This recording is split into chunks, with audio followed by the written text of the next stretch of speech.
Je salue l'Église dans le nom de notre Seigneur et Sauveur Jésus-Christ. Amen. Que le Seigneur Dieu bénisse chacun de vous. Amen. Et je crois que nous sommes dans la joie d'être dans la maison de Dieu. Amen. C'est vraiment merveilleux d'être là. Ok. Pour moi, ça sera la dernière session et ce ne sera pas la dernière fois qu'on se revoit, mais ça sera la dernière fois qu'on se revoit dans cette trip.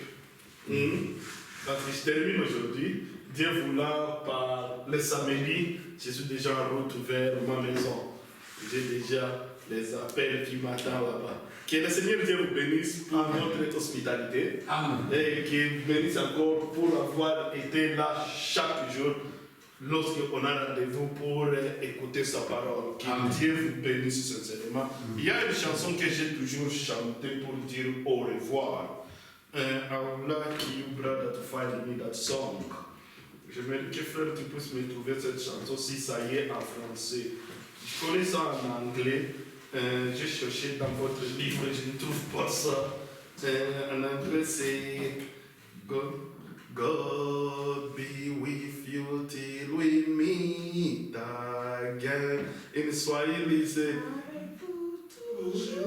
voilà. Jésus soit avec vous. C'est que ça, j'ai toujours dit bye avec ça. Donc, lorsque je chante ça, c'est que je suis en train de partir. C'est Dieu qui va prendre soin de vous maintenant. Plus. Ça, combien 286. 286. On chante ça maintenant et on va chanter encore lorsqu'on termine. 286. Go, like the way you play it.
avec vous. Amen. Qu'il monte, qu'il descende, qu'il pleuve, qu'il neige, mais lui, qu'il soit toujours avec vous. Amen. Partout où vous serez, dans vos affaires, dans vos travail, à l'école, à la maison, que l'Éternel, le Dieu d'Abraham, soit toujours votre soutien. Amen. Alléluia. Ah, j'aime ça. Lorsque j'étais à Lubumbashi, je pense bien c'était à 2006, la nuit comme ça, je disais déjà au revoir à ma famille là-bas. Les enfants ont commencé à chanter cette chanson. J'ai dit, ah, wonderful.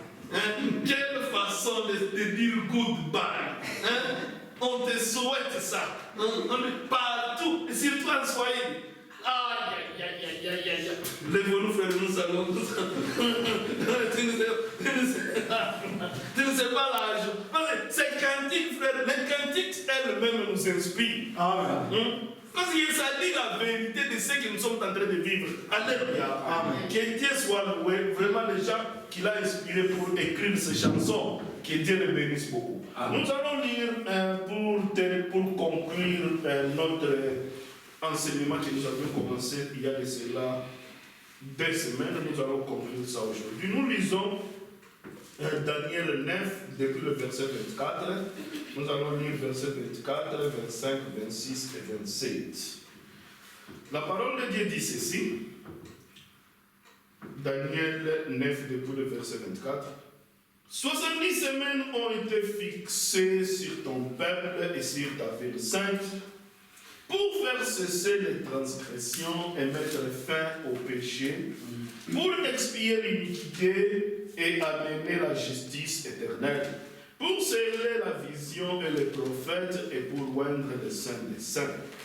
Sachez-le donc et comprends, depuis le moment où la parole a annoncé que Jérusalem sera rebâtie, jusqu'au Messie, au conducteur, il y a 7 semaines et 62 semaines. Les places et les fossés seront rétablis, mais en des temps fâchés. Après les 62 semaines, le Messie sera retranché et il n'y aura pas de successeur. Les peuples d'un chef viendront détruire la ville et le sanctuaire, et sa fin arrivera comme par une inondation. Il est arrêté que les dévastations durera jusqu'au terme de la guerre. Il fera une solide alliance avec plusieurs pour une semaine, et au milieu de la semaine, il fera cesser les sacrifices et l'offrande. Les dévastateurs commettront des choses les plus abominables jusqu'à ce que la ruine et ce qui a été résolu fondent sur les dévastateurs. Éternel Dieu d'Abraham, Dieu d'Isaac et de Jacob, nous te sommes infiniment reconnaissants. Que ton nom soit loué, que ton nom soit glorifié. La joie dont il ne cesse de mettre dans notre cœur pour que nous puissions venir à ta présence. Merci Seigneur. Bénis chacun de nous et soutiens-nous. Nous sommes tes enfants, c'est pour cela que nous sommes venus vers toi, sachant que c'est toi qui vas prévoir toute la solution à nos problèmes. Éternel Dieu, guéris-nous de toutes nos maladies. Souviens-toi là où nous sommes affaiblis, nous nous remettons entre tes saintes mains. Soutiens nos frères et ma sœur et marche avec nous. Souvenez-vous même de nos enfants. Ceux qui n'ont pas eu l'opportunité d'être ici, nous les remettons entre tes saintes mains. Bénis cette assemblée, ô éternel Dieu, de la façon dont ils m'ont réussi, la façon dont ils m'ont mis, de tout ce qu'ils m'ont donné, ô éternel Dieu, donne-leur le quadruple de cela. Soit leur soutien, soit leur bouclier. Éternel Dieu, comme tu l'as promis que tu ne nous abandonneras pas, et ne les abandonne pas. Marche avec eux jusqu'à la fin, aide-les, corrige et tire-les des oreilles s'il est possible, mais jusqu'à la fin, montre-les le chemin de la gloire. Car c'est pour cela qu'ils sont ici jour et nuit, parce qu'ils veulent marcher avec toi. Merci Seigneur. Sois notre bouclier, nous avons demandé au nom de notre Seigneur et Sauveur Jésus-Christ. Amen. Amen. Que le Seigneur Dieu bénisse chacun de vous, mon frère et ma sœur. Ok. Alors, nous on parlait de ces 70 semaines de Daniel. On est parti de toutes les... on a fait depuis le verset... depuis le verset 30, on est arrivé au verset 24. On a sauté verset 24. On est allé au 25, 26. Verset 27, je ne saurais pas faire cela maintenant à cause du temps. Ça est parti parce que la façon dont j'avais planifié cela, c'était que le dimanche, je suis venu, je devais commencer. Si j'avais commencé ce dimanche-là, j'allais terminer. Mais j'ai trouvé que les frères avaient déjà changé le programme, que Dieu soit loué. C'est ce que Dieu a voulu et c'est ce qui est arrivé. Aujourd'hui, nous allons parler seulement du verset 24 parce que c'est encore beaucoup plus important. Prochainement, si Dieu nous accorde l'opportunité, parce qu'il en a en abondance. Et je crois qu'il nous donnera encore l'opportunité. Parce que lui, il est le maître des temps et des circonstances. Lorsqu'il nous donnera l'opportunité, on viendra, on parlera des versets 27 et on parlera de tous ces 2000 ans. Parce que ces 2000 ans aussi, c'est très capital. Nous devons connaître là où nous sommes. Nous sommes au temps de la Odyssée. Ça a commencé depuis avec le temps d'Éphèse. Jusque maintenant, nous sommes là. Christ est déjà mort et il est déjà parti. Maintenant, on parle, on sait que le sujet principal, c'est le retour de Christ. D'un moment à un autre, il va venir. Comme il avait promis. Alors, nous devons connaître cet âge. Les 7 âges de l'Église. Donc, c'est ça, ce que Dieu a fait pour nous. Pour notre salut.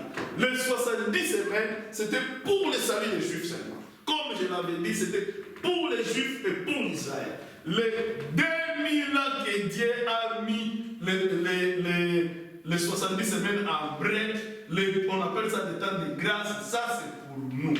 Et ça c'est fondamental pour nous. Parce que nous devons connaître cela. Paul c'était notre... La Bible le dit, Paul c'était l'apôtre des païens. Ça a commencé avec Paul. Après Paul, on va voir combien de fois il est allé jusqu'à ce qu'il est arrivé avec frère Branham. Et c'est notre temps maintenant. Nous sommes dans le temps de la fin, le temps où frère Branham était là. Non, maintenant, ce qui nous concerne aujourd'hui, c'est le verset 24. Le verset 24, deuxième partie, parce que première partie, on a déjà réglé cela. Première partie, c'est là où il dit, les 70 semaines ont été fixées sur ton peuple et sur ta ville sainte. Ça, c'est la première partie. Deuxième partie, nous allons comprendre pourquoi les 70 semaines ont été fixées pour le peuple de Dieu et la ville sainte. Avant d'y aller, faisons un tout petit peu en marche en arrière pour voir comment est-ce que nous sommes arrivés sur ces points. Vite, nous allons, sans perdre le temps, nous allons lire Deutéronome 28. Deutéronome 28, il dit ceci. Deutéronome 28, on commence par le verset 64. Parce que tout ce que nous avons parcouru jusqu'à présent, c'est déjà passé. Donc, depuis le temps, l'ordre a été donné de rebâtir le temple jusqu'à aujourd'hui à la Odyssée, là où nous sommes, vous et moi, c'est déjà accompli. Dieu voulant, nous allons introduire aujourd'hui, la fois prochaine, lorsque je serai là, on ne parlera que de ce qui n'est pas encore accompli. Sauf, donc jusqu'à présent, on a parlé que de ce qui est déjà accompli. Donc la prophétie qui est déjà accomplie. Donc on est là, donc sache que tout ce qu'on a parlé de Daniel et de tout ça, nous tous nous connaissons maintenant, ça c'est l'histoire. Maintenant, le futur est en train de venir. Avant d'y attaquer le futur, récapitulons un tout petit peu de ce qui était l'histoire. Donc on est au verset 64. Il dit ceci. Deutéronome 28, depuis le verset 64. Commençons à partir du verset 63. Il dit ceci. De même que l'Éternel prenait plaisir à vous faire du bien et à vous multiplier, de même l'Éternel prendra plaisir à vous faire périr et à vous détruire, et vous serez arrachés du pays dont dont tu vas entrer en possession. L'Éternel te dispersera parmi tous les peuples, d'une extrémité à l'autre. Et là, tu serviras d'autres dieux que n'ont connu ni toi, ni tes pères, du bois et de la pierre. Parmi ces nations, tu ne seras pas tranquille. Et tu n'auras pas un lieu de repos pour la plante de tes pieds. L'Éternel rendra ton cœur agité, tes yeux languissants, ton âme souffrante. Ta vie sera comme en suspense devant toi. Tu trembleras la nuit et les jours. Tu douteras de ton existence. Dans l'effroi qui remplira ton cœur et en présence de ce que tu veux, en présence de tes yeux, verront, tu diras le matin, puis le soir, et tu diras le soir, puis le matin, et à être là. Et l'Éternel te ramènera sur... On peut s'arrêter là-bas. Ça, c'est Moïse qui les avertissait déjà. Moïse pouvait dire aux enfants d'Israël, faites grandement attention. Faites grandement attention parce que c'est lui-même qui va décider.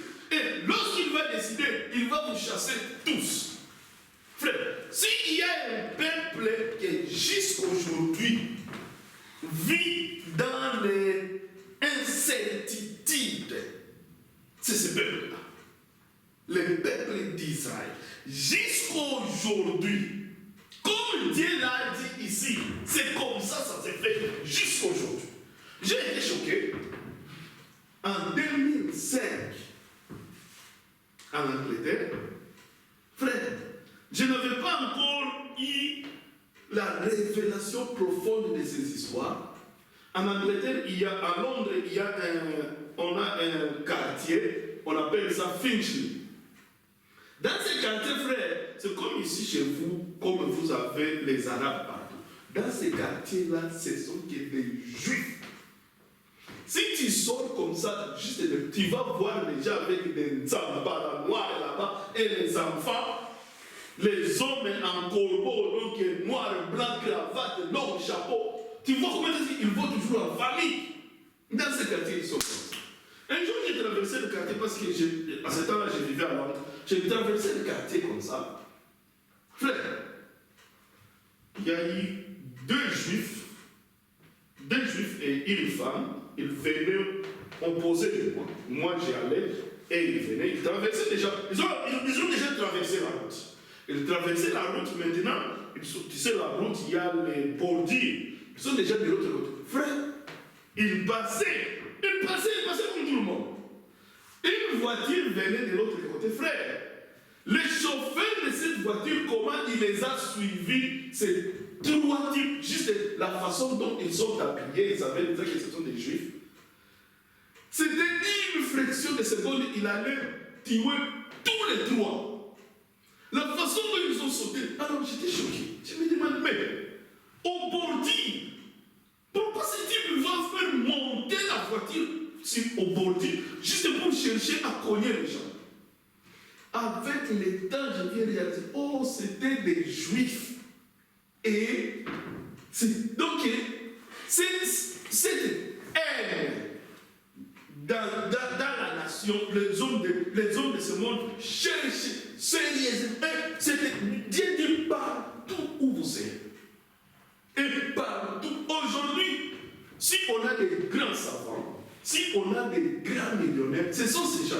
Pourquoi ils se sont mis dans cette position? Parce qu'ils sont dans des certitudes. Ils se retrouvent dans les terrains d'autrui et ils doivent travailler dur. Pour gagner quoi? Pour gagner cette sympathie-là. Et Dieu leur donne ces dons-là. Ils sont durs dans les choses qu'ils font. Si on a beaucoup de choses qu'on a découvertes dans ce monde, va vérifier, tu vas voir que ce sont eux qui ont découvert ces histoires. Mais Dieu les a bénis, là où vous ne serez jamais à l'aise. Même nous, aussi longtemps que tu vas vivre en dehors de la parole de Dieu, tu ne seras jamais à l'aise. Jamais tu seras à l'aise. Pourquoi? Parce que cette parole, c'est ça notre consolation. Cette parole, c'est ce qui fait que nous soyons en sécurité. Aussi longtemps que tu es en dehors de cette parole, frère, pourquoi ce serait toujours des problèmes? Et on a vu cela dans ce monde combien de fois. S'il y a un peuple qui a souffert, vous savez l'histoire aujourd'hui, on parle de l'Holocauste, il y a même une loi aujourd'hui, on appelle ça quoi ça? Ici chez vous, il y a une loi là contre si tu attaques les juifs. Ça a un terme là, j'ai oublié. Si je me rappelle ça, homophobia. Proxénétisme. Antisémitisme. Antisémitisme. Pourquoi on a amené ces lois? Parce que partout où ils sont en insécurité. Pour être bien en sécurité, c'est même s'il est chez eux. Même chez eux, tu vois combien de fois les Palestiniens sont en train de bomber chaque jour. Même chez eux. Et tout ça, pourquoi? Parce qu'ils n'étaient pas capables de se maintenir dans la parole de Dieu. Ils n'étaient pas capables d'obéir les ordres et les instructions que Dieu leur avait données à partir de Moïse. Et cela les a mis misérables jusqu'à aujourd'hui. Partout où ils vont. Regarde ce qu'Hitler a fait. Tu vas te demander comment est-ce que tu peux tuer les gens comme ça. Mais c'est la volonté de Dieu.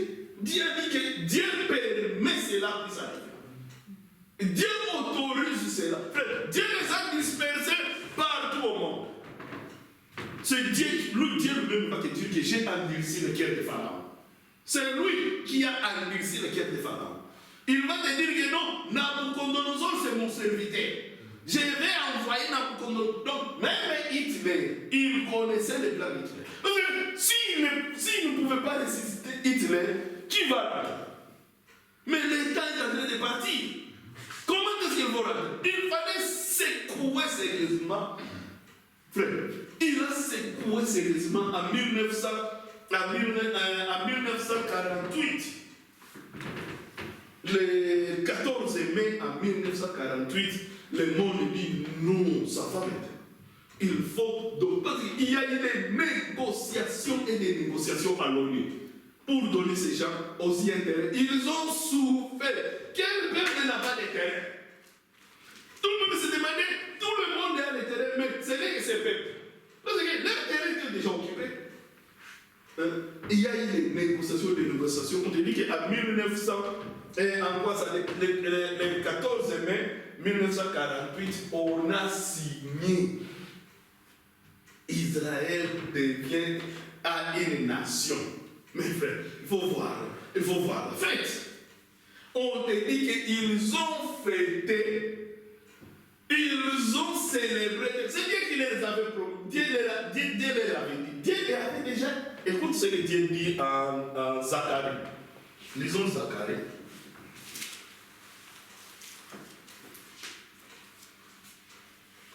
Non, pas Zacharie, lisons Ézéchiel. Écoute ce qu'il dit en Ézéchiel. Ézéchiel 36. Écoute ce qu'il dit en Ézéchiel 36. Ézéchiel. Il faut lire tout Ézéchiel. Vous comprenez comment Ézéchiel ne parle que du retour. Après, dis-moi, frère. Ça, c'était en l'an 70.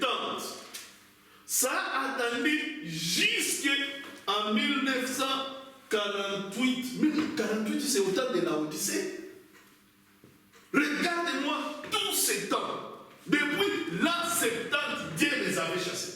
Ça c'était donc il a pris une des grandes éparpillations que Dieu n'a jamais fait de son peuple. C'était vraiment terrible. Regarde ce qu'il dit en Ézéchiel 36, depuis le verset 21. Il dit ceci. C'est pourquoi la maison d'Israël. Ainsi parle le Seigneur l'Éternel. Ce n'est pas à cause de vous que j'ai agi de la sorte, maison d'Israël. C'est à cause de mon nom, saint nom que vous avez profané parmi les nations où vous êtes allés. Je sanctifierai mon nom, je sanctifierai mon grand nom, qui a été profané parmi les nations, que vous avez profané au milieu d'elles, et les nations sauront que je suis l'Éternel, dit le Seigneur. L'Éternel, quand je serai sanctifié par vous sous leurs yeux, je vous retirerai d'entre les nations, je vous rassemblerai de tous les pays, et je vous ramènerai dans votre pays. Je répandrai sur vous une eau pure et vous serez purifiés. Je vous purifierai de toutes vos souillures et de toutes vos idoles.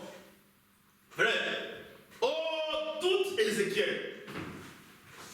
Et tout Ézéchiel, il ne parle que de la façon dont lui-même il va les ramener. Et en 1948, c'était confirmé. Maintenant, rentrons. Tout le monde va rentrer. Frère, on te dit, il faut voir comment est-ce que les enfants d'Israël ont célébré. Il faut voir combien de fois ils ont célébré leur retour. Pourquoi? Parce que c'est quelque chose qu'ils ne pensaient pas que ça va arriver. C'est quelque chose qu'ils ne croyaient jamais que ça va. Donc, chaque génération ne s'attendait jamais que ça va arriver dans leur génération. Mais le jour où c'est arrivé, on dit non. C'est pour cela qu'ils ont rentré et ils étaient si déterminés à tel point qu'ils défendaient cette terre. Lorsqu'ils ont mis leurs pieds en Israël, frère, allez demander les Arabes. Allez demander les Arabes. Les Arabes prenaient cela à la légère. Et avaient déjà occupé tous les terrains. Alors, les Juifs venaient, ils payaient maintenant, payback, acheter les terrains. Donc, toi, tu as tout un terrain là-bas, on vient, on te propose, tu vends. Tu avais tout un terrain, tu te retrouves maintenant, c'est toi qui es au coin. Lorsque les Arabes ont réalisé, ils sont en train de récupérer les terrains, ils disent non. La guerre a commencé. Mais allez voir l'histoire. Il y en a tout documenté dans l'histoire. Israël a combattu pour défendre ses terrains. Frère, Dieu était avec lui. Le monde savait que non, on va les effacer. Des guerres de 6 jours de quoi ça qui est venu là-bas faire. Les Arabes venaient de tous les côtés. Israël se retrouve, ils doivent rentrer. Ils se retrouvent maintenant océan. Et les Arabes, en Égypte, ils viennent en Syrie, ils entrent partout. Les hommes nous disent non, on va nous exterminer ici. Maintenant, ils ont combattu de façon que Dieu a mis la confusion d'abord dans les Arabes. Les Arabes ne comprenaient pas comment est-ce qu'eux-mêmes se tuaient entre eux. Donc, ils disent, mais comment ça? Et Israël a gagné. Jusqu'aujourd'hui, le problème que nous avons maintenant, aujourd'hui, c'est le problème de Jérusalem. Sur ce qui concerne l'Israël, là, ils ont. C'est un problème résolu pour eux. Dieu avait dit à qui? Celui qui a distribué le terrain, c'est qui? À Josué. Dieu avait dit à Josué. Il dit, je vous ai donné ce terrain. Mais faites attention avec des compromis. Là où vous allez faire un compromis, ça sera comme un tonne. Donc, tu vois pas lorsque tu as piétiné une pile. Il dit, ça sera comme une pile, tu ne sauras pas marcher. Tu sais, on y a mis dans mon yaka qui nous ouvre. Et comment est-ce que tu marches? Tu marches en boitant. Il avait dit, tout le compromis que vous allez faire avec les païens. Et vous allez là. Donc, et ils ont visé. Et cela est avec nous, mon frère et ma soeur. Si nous voulons marcher droit devant lui et bénéficier de toutes les bénédictions qu'il nous a promis, faites attention à des compromis. Il ne faut pas compromettre pour l'intérêt qui va passer. Non. Acceptez de perdre cet intérêt-là, mais ne faites pas de compromis avec le monde. Donc, toutes les fois que tu vas faire des compromis avec le monde, on va te demander de rentrer, aller réparer, tu ne sauras plus. Tu ne sauras plus. Et comme il y a un dans le colo, ou comme il y a un niveau, parce que c'est un kende, bah on regarde les zoubé dans le colo. Aux zoubé dans le colo, si on me connaît sur les lignes, c'est plutôt c'est la caillou. Au lieu que les deux c'est la caillou. Nous avons déjà zoubé. On a déjà zoubé pour les cigares de kaki. Donc, nous devons faire grandement attention. La parole de Dieu, frère, il dit que cette parole a été écrite pour nous. Nous qui viendrons après, lorsque nous allons nous référer à ça, nous saurons combien de fois nous pouvons avancer avec beaucoup de succès avec notre éthique. C'est pour cela qu'il nous a donné ceci. Alors, comme nous venons de le dire en Zacharie, il dit lui-même, il a pris soin de les remettre dans leur pays. Aujourd'hui, ils sont dans leur pays. Aujourd'hui, le point que nous attendons, c'est résoudre le problème de Jérusalem. Ce n'est même pas le problème de Jérusalem qui est capital, c'est le problème de construction de la temple. Rebâtir encore le temple. Comme je vous avais dit, depuis qu'ils ont rentré, ils n'ont jamais prié. Ils n'ont jamais prié. Nous sommes ici. Pour eux, pour prier, ça sera seulement lorsqu'ils vont les dernières semaines vont commencer. Ces dernières semaines, lorsque ça va commencer, les 70e semaines, lorsque ça va commencer, selon la Bible, c'est parce que nous n'allons pas prendre cela tous. Cette semaine est divisée en deux. Il y a 3 semaines et demie ici, 3 semaines et demie, et il y a aussi 3 semaines et demie ici. Dans cette première semaine et demie, c'est là où il y aura l'alliance. Il fera l'alliance avec qui? Il fera l'alliance avec la bête. Et cela n'arrivera qu'après l'enlèvement. Parce que nous, on attend l'enlèvement ici. L'enlèvement est ici. Juste à la fin du 69e semaine. Avant que le 69e semaine puisse commencer. Frère, lorsque nous montons, le diable va descendre.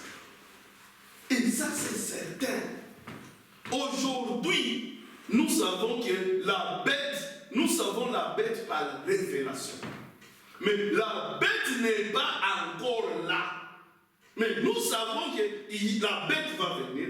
Et qui sera la bête? Pour le moment, celui que nous savons qui sera la bête, c'est un faux prophète. Le pape, pour le moment, il est le faux prophète.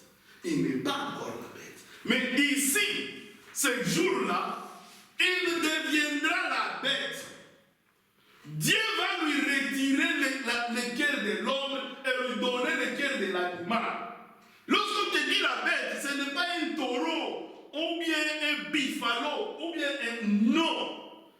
Selon la prophétie, la bête dit puissance. Il sera si fort, il prendra des décisions. C'est pour cela qu'on l'appelle la bête. Ne pense pas qu'on l'appelle la bête comme ce taureau qui rentre en Espagne là-bas. Non, il ne sera pas un animal. Ça sera toujours un homme. Mais ces décisions, des signatures qu'il va signer, c'est pour cela la Bible l'appelle la bête. Et cela n'arrivera qu'après l'enlèvement. Et qu'est-ce qu'il fera après l'enlèvement? Il va négocier pour Israël. Il se fera un bon négociateur. Il va négocier pour eux avec le monde jusqu'à ce que le monde puisse accepter que le temple puisse être rebâti. À ce temps-là, il y aura deux prophètes. Les deux prophètes seront là, en train maintenant de prêcher les enfants d'Israël. Et à ce temps-là, on va rebâtir le temple. Lorsqu'on va rebâtir le temple, on va leur permettre de faire quoi? De prier. C'est alors qu'ils vont commencer à prier. Mais ça sera que pour la moitié de la semaine. Pendant 3 jours et demi. Les 3 jours, les autres, parce que vous savez combien de fois les semaines est composée de 7. Et ici aussi c'est composé de 7 ans. Donc ça sera 3 ans et demi, 3 ans et demi. Alors, ça, ça ce n'est pas encore arrivé. C'est ce que j'ai dit que nous viendrons parler de cela. Pour le moment, on ne parle que de ce qui est déjà arrivé. Maintenant, pourquoi Dieu a fixé 70 semaines pour Israël? Comme je l'avais dit la fois passée, le seul point que Dieu a fixé ces 70 semaines, c'était qu'après ces 70 semaines, Israël aussi sera sauvé. Israël aussi sera sauvé. Ce n'est que comme nous, on est sauvé. Donc on va appeler ça le temps de grâce pour Israël. Ça sera le temps de grâce pour Israël. Comme nous, Dieu nous a donné une période de 2000 ans, Dieu leur a donné aussi une période de 70 semaines. Ce n'est qu'après les 70e semaine que Israël sera sauvé. Écoute ce qu'il dit. C'est pour cela que nous sommes au verset 24. Il dit ceci, deuxième partie du verset 24. Il dit ceci. Donc, prenons seulement les full parties. Il dit, 70 semaines ont été fixées sur ton peuple et sur ta ville sainte. Maintenant, les raisons pourquoi elles ont été fixées. Pour faire cesser les transgressions et mettre fin au péché, pour expier l'iniquité et amener la justice éternelle, pour sceller la vision et les prophéties et pour oindre les saints des saints. Ces 6 points n'arrivera qu'après nous sommes partis. C'est aussi longtemps que ceci, Israël n'a pas encore passé, n'a pas encore traversé ces 6 points, il n'est pas encore sauvé. Israël sera sauvé comme une famille. Nous sommes sauvés comme nous sommes appelés individuellement. Mais lui, on doit traiter son cas comme une famille. La maison d'Israël sera sauvée dans un seul jour. Ce n'est pas que Dieu appellera un à un. Non, ce n'est pas comme ça. Toute la famille va les reconnaître. Maintenant, regardez comment est-ce que ça va arriver. Il dit ceci. Dieu fera grâce à Israël. Comme Dieu nous a fait grâce, frère, c'est par grâce que nous sommes sauvés. Nous ne sommes pas sauvés par nos efforts. Nous ne sommes pas sauvés par nos œuvres. Mais nous sommes sauvés par la foi à ce que Dieu a fait à la croix de Golgotha. Non, maintenant, Dieu fera grâce aussi à Israël. Dieu va ouvrir les yeux d'Israël pour que Israël soit capable de reconnaître ce que Dieu a fait dans Jésus-Christ. Israël a manqué de comprendre cela. Le jour où Jésus est venu, jusqu'à ce qu'Israël a tué Jésus, Israël n'a pas parvenu de reconnaître que Jésus-Christ était Dieu, comme il est dit, Dieu a tant aimé le monde qu'il a donné son Fils unique. Israël ne pouvait pas prendre cela. Ne pouvait pas accepter que non, cet homme, on voit qu'il est né de Marie et Joseph, puisse devenir aujourd'hui le Messie que nous attendons. Non, ils ont refusé, et ils ont refusé cela catégoriquement. Ils ont refusé. Jean a dit, les prophètes ont dit, ils ont donné des signes, mais le peuple a dit non, ce n'est pas. Et alors, ce jour-là, Dieu te fera grâce. Parce que c'est pas de grâce, frère. Ce n'est pas que non, on a étudié, ce n'est pas que non, on est... Non, c'est tout simplement par grâce. Et Dieu le fera cette grâce qu'il nous a fait entre toi et moi. Toi et moi, Dieu nous a fait grâce. Nous prenons part à ce qu'il est en train de faire aujourd'hui. Et ces jours-là, eux aussi, Dieu va leur faire grâce. Dieu leur montrera combien de fois par sa grâce, il s'est fait un corps. Avec ce corps, il est venu et il a accepté de mourir à cause de nos péchés. Parce que rien d'autre qui pouvait nous sauver si ce n'est l'œuvre de Golgotha. On a parlé de l'œuvre de Golgotha. Tout le temps, on n'aura pas le temps de rentrer là-dessus. On a dit que le prophète est en train de dire que ça sera comme le temps de Joseph. Vous savez l'histoire de Joseph. Joseph a été haï par ses frères tout simplement à cause du don que Dieu a mis dans Joseph. Demandez à ses frères, les frères ne l'ont pas haï à cause du... Non. Et tout simplement parce que lui, il se croyait supérieur. Non, il ne se croyait pas supérieur. Il disait seulement ce qui devait arriver. Mais ses frères l'ont haï. Jusqu'à tel point que ses frères l'ont vendu. Les frères l'ont vendu en Égypte. Il s'est retrouvé en Égypte.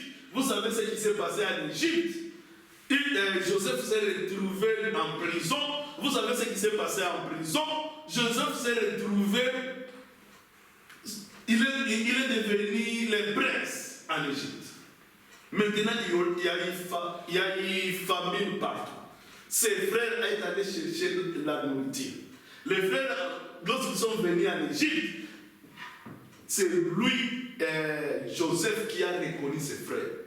Ses frères ne l'ont pas reconnu. C'est Jésus qui vient vers nous. Nous ne pouvons pas les reconnaître, frère. Mais lui, il nous connaît. Lui, je vous connais avant la fondation du monde. Nos noms étaient déjà écrits dans le livre des vies. Donc depuis longtemps, il nous connaît. Il dit, je connais chacun de vous par son nom. Ce jour-là, Joseph, lorsqu'il les a vus, il a dit ça, c'est son frère. Lorsqu'il s'est révélé à eux, on te dit qu'ils ont pleuré. La Bible dit que non, Israël aussi sera la même chose. Ce jour, lorsqu'il va revenir, lorsqu'il va leur ouvrir les yeux, lorsqu'ils vont les voir revenir, oh, c'était lui. On va lui dire, oui, c'était lui. Il dit qu'Israël va pleurer. Israël va se répartir. Lorsqu'il lui verra, on va lui demander, où est-ce qu'il y a eu ces pleurs? Et lorsqu'il va leur dire que non, ces pleurs, je les ai dans la maison de ceux qui m'aiment, on dit non, ils vont pleurer. Il dit, ça sera un jour vraiment merveilleux pour Israël. Dieu va ouvrir les yeux d'Israël. C'est ça ce qu'il dit que non, pour cesser les transgressions. Vous savez que les transgressions, ce n'est rien autre que briser la loi. Et Israël avait brisé la loi en rejetant Jésus-Christ. Et Dieu va leur faire grâce. Deuxième point, pour mettre fin au péché. Frère, il n'y a qu'un seul péché, c'est le péché de l'incrédulité. C'est ça le péché qui mène à la mort. Si le monde va mourir aujourd'hui, ce n'est rien, ce n'est pas... Non, il y a ce que nous appelons le fruit du péché. Lorsque tu vois quelqu'un mentir, lorsque tu vois quelqu'un voler, non, il n'a pas péché. Ça, c'est donc le fruit du péché. Ce qui veut dire que cet homme a déjà péché. Comment est-ce qu'il a péché? Il a péché par ne pas être capable de croire à ce que Dieu a dit. Il fait Dieu mentir. Israël avait fait ça. Israël avait péché devant Dieu. Maintenant, Dieu a dit que non. Il y a c'est les pardonner.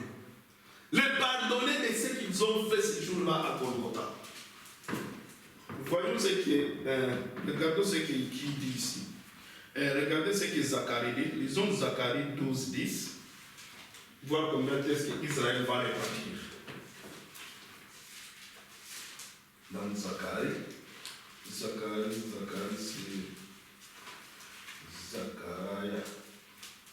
Frère, ça sera merveilleux pour lui. Dieu a établi un plan. Dans ce plan, il a la façon dont il est en train de traiter avec nous et il a la façon dont il est en train de traiter avec Israël. Où est Zacharie? Ok. Lisons Zacharie 12, 10, il dit ceci.